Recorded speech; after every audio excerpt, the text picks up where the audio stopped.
Saudações a todos, nossos votos de muita paz. Sejam todos muito bem-vindos a mais um sábado em que estudamos as parábolas de Jesus, seus ensinamentos. E vamos ver hoje do livro As Cartas de Paulo, comentadas pelo Haroldo Dutra, o capítulo em que ele fala sobre evolução. Ele intitula Evolução. E ele nos traz a simbologia da árvore em floração, encerrada na parábola do grão de mostarda, vai ao encontro da transição do mundo de expiação e provas para o mundo de regeneração. O início da era messiânica. O que é o mundo de regeneração? Seria o período em que Jesus estaria presente, a era messiânica, que já iniciou-se quando Jesus esteve aqui, mas ainda estamos aguardando esse tempo em que realmente reinará nos nossos corações os seus ensinamentos, que se dará justamente nesse mundo de regeneração, que é um mundo em que ainda se tem as dificuldades, as provas, os desafios, mas existirá em cada um de nós a tendência ao bem, a tendência ao bem-querer, a tendência a agir de acordo com o que Jesus nos ensinou, embora ainda as lutas íntimas de cada um, embora ainda as necessidades das provas que ainda não foram vencidas, os resgates que ainda não se deram. Então ainda haverá muitas situações, né? Até que tudo isso vá aos poucos se diluindo, mas imperará no coração de cada um o sentimento de fraternidade, que nada mais é do ensinamento trazido pelo ensinamento de Jesus, que nos trouxe esse olhar para o amor na condição de entendermos que somos irmãos, na medida em que ele nos assevera que somos todos filhos de um mesmo Pai, não é? Então, ele está falando aqui desse início da era messiânica. A árvore, que é a árvore da mostarda, né? A árvore, no estágio da frutificação, anuncia que o mal, a dor e a morte não mais existirão. Isto é, o planeta Terra estará prestes a adentrar a classe de mundo ditoso, que existe um período, assim como teve o período primitivo, veio o período de provas, expiações, que estamos finalizando, né? Já adentrando, aquela transição, né? Adentrando para o de regeneração, que terá o seu tempo necessário e acabará culminando no mundo ditoso, que são os mundos felizes. Essa é a destinação da Terra. Evidentemente que se dá pela destinação dos habitantes da Terra, né? Mas também o planeta vai também se recompondo, tudo vem como um resultado deste processo de evolução. A era messiânica, que se inicia na regeneração, amadurece no mundo ditoso e estará 100% consolidada no momento. Então, ela amadurece, nós temos que entender. Existe a transição, aí vai partindo, como ele está dando o exemplo da árvore que tem os grãos da mostarda, né? E ele usa justamente essa simbologia da árvore, Jesus, porque mostarda a semente é muito pequena, né? Mas é uma árvore frondosa. Então, ele está dizendo aqui, né? O planeta Terra estará prestes a adentrar a classe de mundo ditoso. A era messiânica, que se inicia na regeneração, amadurece no mundo ditoso. e estará 100% consolidada no momento em que a Terra conquistar o direito de ser um mundo celeste. Aí então já é quando só haverá o bem, mundo ditoso. Allan Kardec relata todo o processo que o planeta já enfrentou, tem enfrentado e enfrentará dentro da escala dos mundos. No capítulo 3 do Evangelho segundo o Espiritismo, há muitas moradas na casa de meu Pai. A espiritualidade maior descreve a progressão dos mundos. Começando então, mundos primitivos, mundo de expiação e provas, mundos de regeneração, mundos ditosos e mundos celestes. Os mundos saem do estágio de condensação extrema da matéria e se tornam gradativamente mais sutis até alcançarem o grau máximo de sutileza da matéria que se avizinha do nível da matéria cósmica primordial, o fluido cósmico. Neste momento, há bilhões de planetas passando por transição planetária, e a Terra é apenas um dentre estes bilhões. Então, neste mundo, há milhões de planetas passando por transição planetária, e a Terra é apenas um dentre estes bilhões. No item 8 do referido capítulo, aprendemos com Kardec: entre os degraus inferiores e os mais elevados, inúmeros outros há, e difícil é reconhecer-se nos espíritos puros, desmaterializados e resplandecentes de glória, os que foram esses seres primitivos, do mesmo modo que no homem adulto se custa reconhecer o embrião. Então, uma vez já adquirido aquela condição sublime, não há como reconhecer naquele espírito aquele estágio que ele teve como espírito primitivo lá atrás. Não é? Assim como as ideias das infâncias ali vão se apagando e fica muito difícil nos recordarmos, né, de alguma coisa.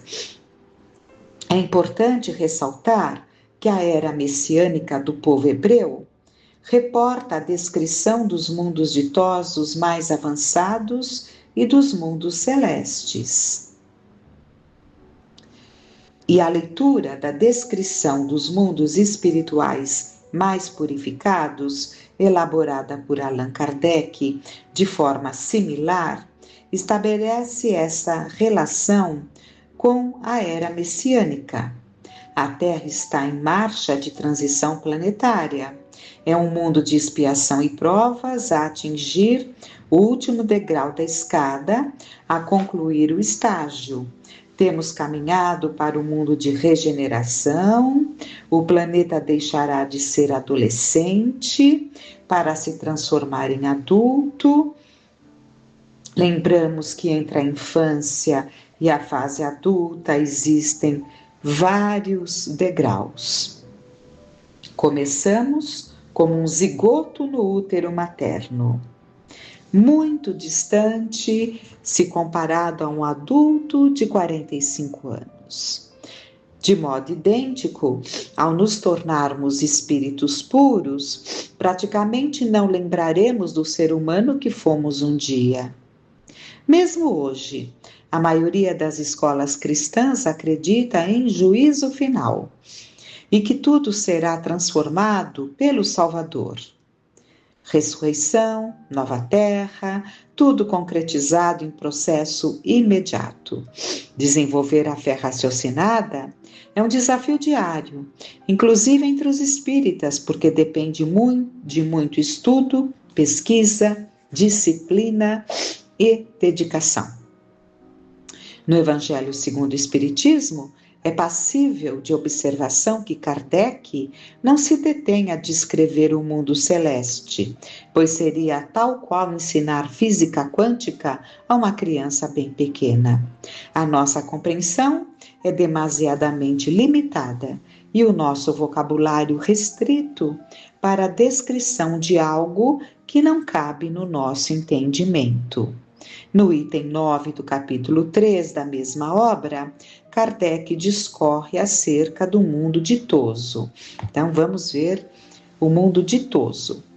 Então, Kardec coloca lá no Evangelho: nos mundos que chegaram a um grau superior, as condições da vida moral e material são muitíssimas, diversas das da vida na Terra. Como em toda parte, a forma corpórea aí é sempre a humana, mas embelezada, aperfeiçoada e, sobretudo, purificada. O corpo nada tem de materialidade terrestre e não está, consequentemente, sujeito às necessidades nem às doenças ou deteriorações que a predominância da matéria provoca. Esse é o corpo da ressurreição descrito por Paulo. Então, é esse corpo mais desmaterializado, né? Que fará parte do mundo ditoso. Com certeza ainda será matéria, porque o espírito precisa de matéria para ter um corpo, mas tão sutil, né? Então, esse seria o corpo da ressurreição. Mais apurados os sentidos, são aptos a percepções a que neste mundo a grosseria da matéria obsta. A leveza específica do corpo permite locomoção rápida e fácil. Em vez de se arrastar penosamente pelo solo, desliza, a bem dizer, pela superfície, ou plana na atmosfera, sem qualquer outro esforço além do da vontade, conforme se representam os anjos, ou como os antigos imaginavam os manes nos campos elíseos. Então, nós temos essas figuras simbólicas do anjo, tudo, mas na verdade é porque o espírito desliza, né? E por deslizar, talvez fique no imaginário essa simbologia de uma asa, né? Porque voa como aves, enfim. Então, muitas das coisas que nós temos simbolicamente são as intuições, as recordações que trazemos e as materializamos aqui entre nós, né? Os homens conservam a seu grado os traços de suas passadas migrações e se mostram a seus amigos tais, quais estes os conheceram, porém, irradiando uma luz divina, transfigurados pelas impressões interiores, então sempre elevadas.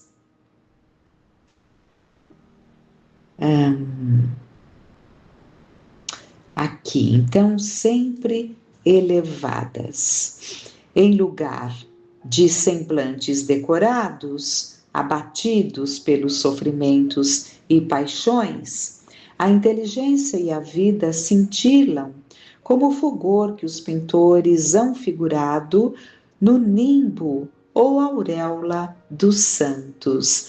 Então, essa luz que se vê nos espíritos, elas estão ali caracterizadas naquela auréola branca, né, iluminada, que teria ali aqueles que são considerados santos, que são, na verdade, os espíritos mais elevados, muitos deles, não é?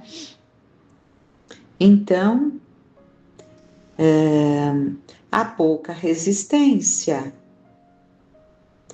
que a matéria oferece a espíritos já muito adiantados, torna rápido o desenvolvimento dos corpos e curta ou quase nula a infância.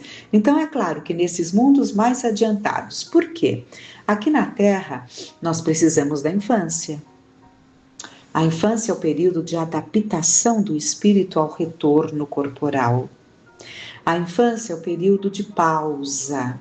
Então, ele vem ali, né, já sabendo das lutas, né, de quantos pontos ali, como desafios, ele terá que enfrentar na presente encarnação, mas ele tem necessidade, aliás, nós temos necessidade aqui na Terra, de um período de adaptação, de um período de infância.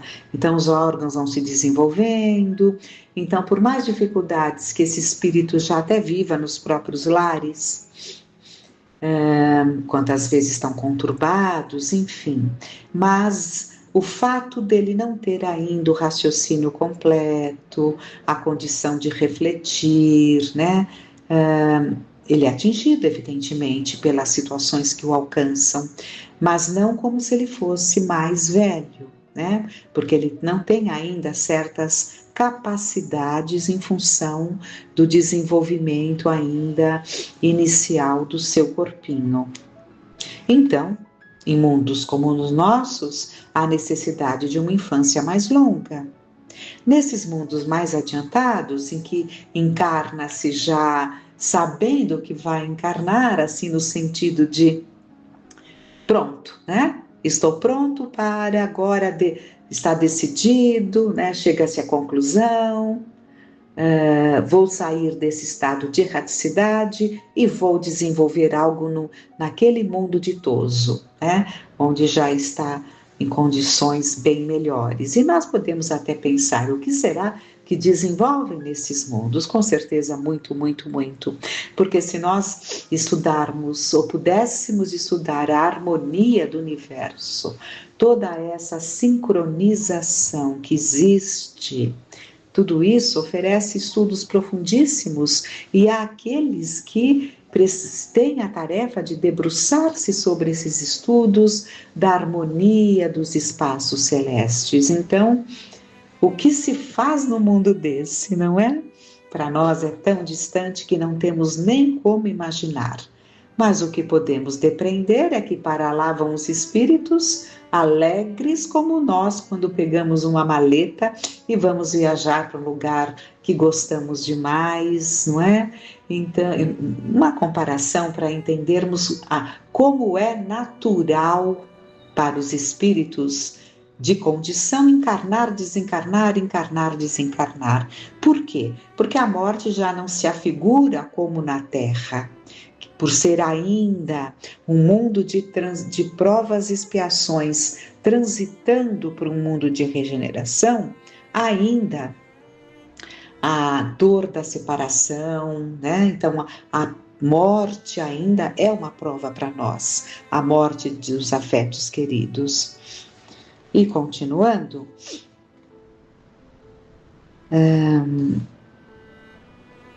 aqui, a pouca resistência que a matéria oferece a espíritos já adiantados torna rápido o desenvolvimento dos corpos e curta ou quase nula a infância, porque não há necessidade, adaptam-se naturalmente. Nesse trecho, Kardec retrata a encarnação nos mundos ditosos. Isenta de cuidados e angústias, coloca Kardec. A vida é proporcionalmente muito mais longa do que na Terra. Em princípio, a longevidade guarda proporção com o grau de adiantamento dos mundos. A morte, de modo algum, acarreta os horrores da decomposição. Longe de causar pavor, é considerada uma transformação feliz. Por isso que lá não existe a dúvida sobre o porvir. Durante a vida, a alma, já não tendo a constringi-la a matéria compacta, expande-se e goza de uma lucidez que a coloca em estado quase permanente de emancipação e lhe consente a livre transmissão do pensamento, né? Então, por terem ali uma condição bem mais evoluída, as palavras muitas vezes nem precisam ser articuladas, porque a comunicação já se dá pelo pensamento, né? Se hoje já temos entre nós exemplos pontuais dessa situação de captação do pensamento, imaginem nesses mundos ditosos, né, com os corpos tão desmaterializados, o que facilita então essa emancipação da alma com muita facilidade. Na verdade, talvez, como foi dito aqui, talvez não, como foi dito aqui, que estariam num estado de quase permanente emancipação. Então, é claro que é pelo pensamento ali que as comunicações se dão. Trata-se de seres, agora é o Haroldo falando, trata-se de seres em preparação para dispensar a reencarnação. Então, eles não precisam, né? Trata-se de seres em preparação para dispensar a reencarnação. Então, eles ainda estão reencarnando, mas logo mais não precisarão mais reencarnar. E quando reencarnarão? Quando houver a necessidade. E até em mundos difíceis como o nosso. Lá vem eles, espíritos preparados estar aqui entre nós para nos ajudar nesse processo, né? Sempre foi assim, e nesses tempos de transição, quantos já não estão aqui e quantos não estão se preparando para aqui estar? Para ajudar a nós todos nesse processo de crescimento, de evolução. Então, trata-se de seres em preparação para dispensar a reencarnação. Um desencarnado que ocupa patamar mais elevado na escola, aliás, na escala da hierarquia dos espíritos bons, ao vaguear pela Terra, assemelha-se a um encarnado no mundo ditoso. Interessante, um desencarnado que ocupa patamar mais elevado na escala da hierarquia, né, dos espíritos bons. Quando vem aqui vaguear pela Terra, parece um encarnado no mundo ditoso, né? Assemelha-se, né? Eu li errado, assemelha-se a um encarnado no mundo ditoso, né? Então, quando esses espíritos aqui, como ela disse, né, desses mundos superiores, vêm aqui à Terra, é como se fosse ali, a semelhança seria de um encarnado no mundo ditoso. Então, porque eles precisam vir ali, né, com o seu perispírito, evidentemente, não é? E ao serem vistos, lembraria os encarnados, é isso que ele está querendo dizer. Então, pela vidência, aquele que vê um espírito em condição superior, está vendo um corpo, senão não estaria vendo nada. Que corpo que está vendo pela vidência? O corpo espiritual, o perispírito, né? Então, essa aparência vista pelo vidente assemelha-se ao corpo dos espíritos que encarnam nos mundos ditosos. Essa é a ideia. No capítulo 3, no item 10, nesses mundos venturosos, as relações sempre amistosas entre os povos jamais são perturbadas pela ambição da parte de qualquer deles de escravizar o seu vizinho, nem pela guerra que daí decorre. Não há senhores nem escravos, nem privilegiados pelo nascimento, só a superioridade moral e intelectual estabelece diferença entre as condições e dá a supremacia. A autoridade merece o respeito de todos, porque somente ao mérito é conferida e se exerce sempre com justiça. O homem não procura elevar-se acima do homem, mas acima de si mesmo, aperfeiçoando-se, e seu objetivo é galgar a categoria dos espíritos puros, não lhe constituindo um tormento esse desejo, porém uma ambição nobre, que o induz a estudar com ardor para igualar-se a eles. Caso fosse, agora é o Haroldo falando, né? Porque por enquanto estavam sendo transmitidas aqui as colocações de Allan Kardec no Evangelho segundo o Espiritismo. Agora voltando ao Haroldo Dutra.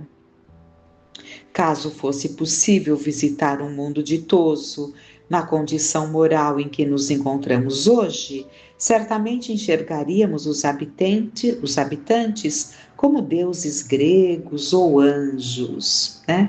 Então são essas recordações todas de oportunidades que o espírito teve de ver a esses espíritos nos processos de desdobramento que trazem para a Terra, como já falamos, né?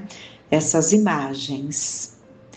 A nossa transformação interior, que visa nos promover a um mundo ditoso, é o objetivo do Evangelho. Jamais o Evangelho aspirou a formar igreja, ou estimular a permanência dos espíritos nos mundos de expiação e provas. A meta sempre foi encaminhar os seres inteligentes aos mundos ditosos. O plano de Jesus é conduzir a todos nós. Anteriormente, estudamos que a ascensão moral e espiritual faz parte do determinismo divino. Por mais que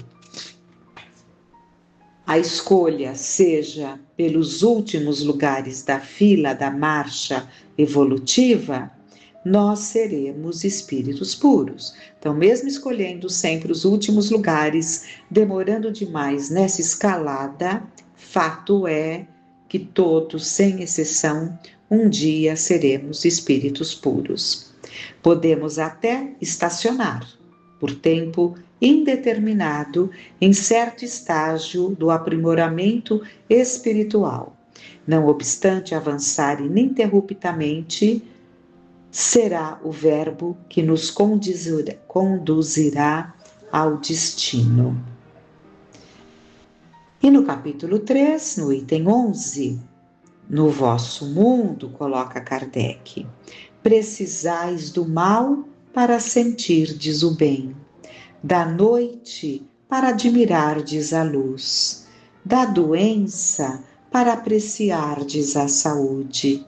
Naqueles outros mundos não há necessidade destes contrastes.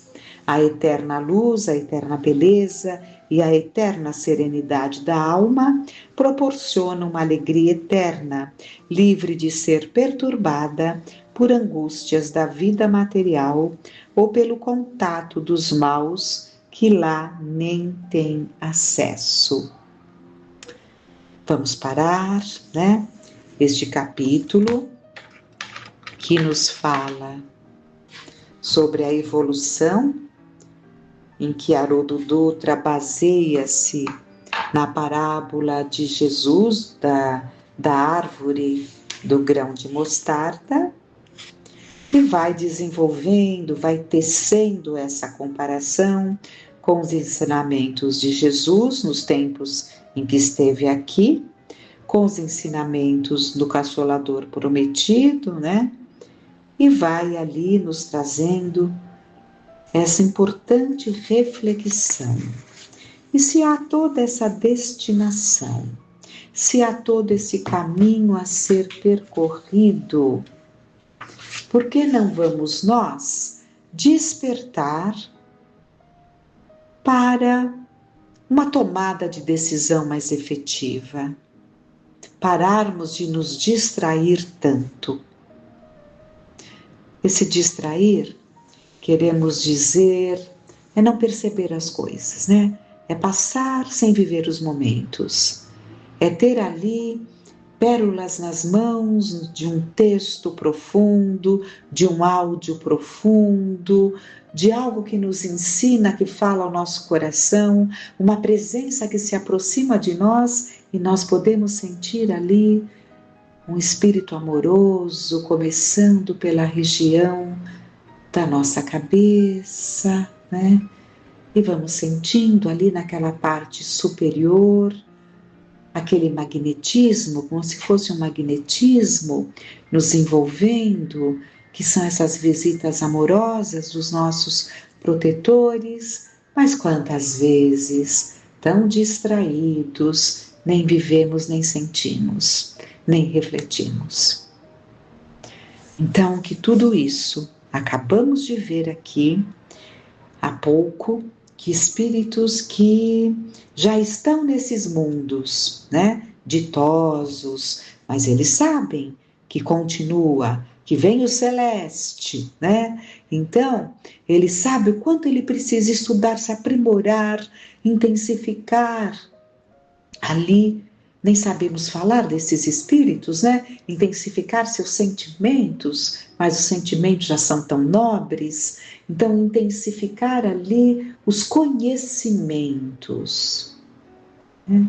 Para alcançar a condição de estar em mundos mais superiores ainda.